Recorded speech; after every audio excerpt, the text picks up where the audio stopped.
Doctor G Parameshwara ಎಂಬ ಹೆಸರಿನ ನಾನು ಕಾನೂನಿನ ಮೂಲಕ ಸ್ಥಾಪಿತವಾದ ಭಾರತದ ಸಂವಿಧಾನದ ವಿಷಯದಲ್ಲಿ ನಿಜವಾದ ಶ್ರದ್ಧೆ ಮತ್ತು ನಿಷ್ಠೆಯನ್ನು ಹೊಂದಿರುತ್ತೇನೆಂದು ನಾನು ಭಾರತದ ಸಾರ್ವಭೌಮತ್ವವನ್ನು ಮತ್ತು ಅಖಂಡತೆಯನ್ನು ಎತ್ತಿ ಹಿಡಿಯುತ್ತೇನೆಂದು ಮತ್ತು ಕರ್ನಾಟಕ ರಾಜ್ಯದ ಉಪಮುಖ್ಯಮಂತ್ರಿಯಾಗಿ ನನ್ನ ಕರ್ತವ್ಯಗಳನ್ನು ಶ್ರದ್ಧಾಪೂರ್ವಕವಾಗಿ ಮತ್ತು ಅಂತಃಕರಣಪೂರ್ವಕವಾಗಿ ನಿರ್ವಹಿಸುತ್ತೇನೆಂದು ಭಯ ಅಥವಾ ಪಕ್ಷಪಾತವಿಲ್ಲದೆ ರಾಗದ್ವೇಷವಿಲ್ಲದೆ ಎಲ್ಲ ಬಗೆಯ ಜನರಿಗೆ ಸಂವಿಧಾನಕ್ಕೆ ಮತ್ತು ಕಾನೂನಿಗೆ ಅನುಸಾರವಾಗಿ ನ್ಯಾಯವಾದುದನ್ನೇ ಮಾಡುತ್ತೇನೆಂದು ಡಾಕ್ಟರ್ ಅಂಬೇಡ್ಕರ್ ಅವರ ಮೇಲೆ ಪ್ರಮಾಣ ಮಾಡುತ್ತೇನೆ. ಶ್ರದ್ಧಾಪೂರ್ವಕವಾಗಿ ಪ್ರತಿಜ್ಞೆ ಮಾಡುತ್ತೇನೆ. ನಾನು ಡಾಕ್ಟರ್ ಜಿ ಪರಮೇಶ್ವರ ಎಂಬ ಹೆಸರಿನ ನಾನು ಕರ್ನಾಟಕ ರಾಜ್ಯದ ಉಪಮುಖ್ಯಮಂತ್ರಿಯಾಗಿ ನನ್ನ ಪರ್ಯಾಲೋಚನೆಗೆ ತರಲಾಗುವ ಅಥವಾ ನನಗೆ ತಿಳಿದು ಬರುವ ಯಾವುದೇ ವಿಷಯವನ್ನು ರಾಜ್ಯದ ಉಪಮುಖ್ಯಮಂತ್ರಿಯಾಗಿ ನನ್ನ ಕರ್ತವ್ಯಗಳ ಯುಕ್ತ ನಿರ್ವಹಣೆಗೆ ಅಗತ್ಯವಾಗಬಹುದಾದ ಸಂದರ್ಭದಲ್ಲದೆ ಅನ್ಯಥಾ ಯಾರೇ ವ್ಯಕ್ತಿಗೆ ಅಥವಾ ವ್ಯಕ್ತಿಗಳಿಗೆ ಪ್ರತ್ಯಕ್ಷವಾಗಿ ಅಥವಾ ಪರೋಕ್ಷವಾಗಿ ತಿಳಿಸುವುದಿಲ್ಲ ಅಥವಾ ಬಹಿರಂಗಪಡಿಸುವುದಿಲ್ಲ ಎಂದು ಡಾಕ್ಟರ್ ಅಂಬೇಡ್ಕರ್ ಅವರ ಹೆಸರಿನಲ್ಲಿ ಪ್ರಮಾಣ ಮಾಡುತ್ತೇನೆ. ಶ್ರದ್ಧಾಪೂರ್ವಕವಾಗಿ ಪ್ರತಿಜ್ಞೆ ಮಾಡುತ್ತೇನೆ. ಧನ್ಯವಾದಗಳು ಸರ್.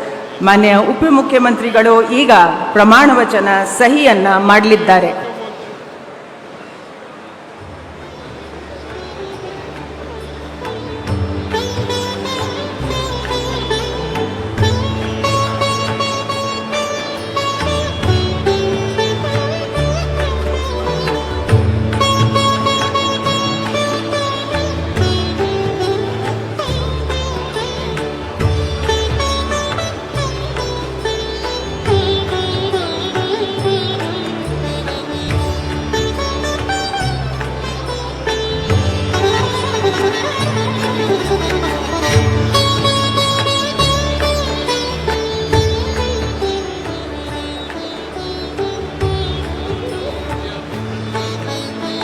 ಮಾನ್ಯ ಉಪಮುಖ್ಯಮಂತ್ರಿಗಳಿಗೆ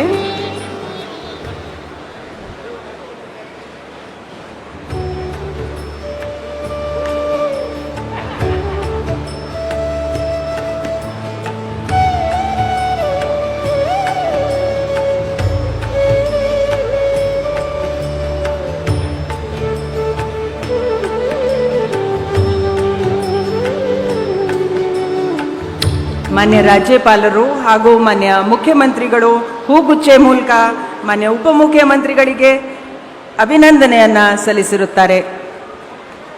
ಸಿಎಂ ಸಾಹೇಬ್.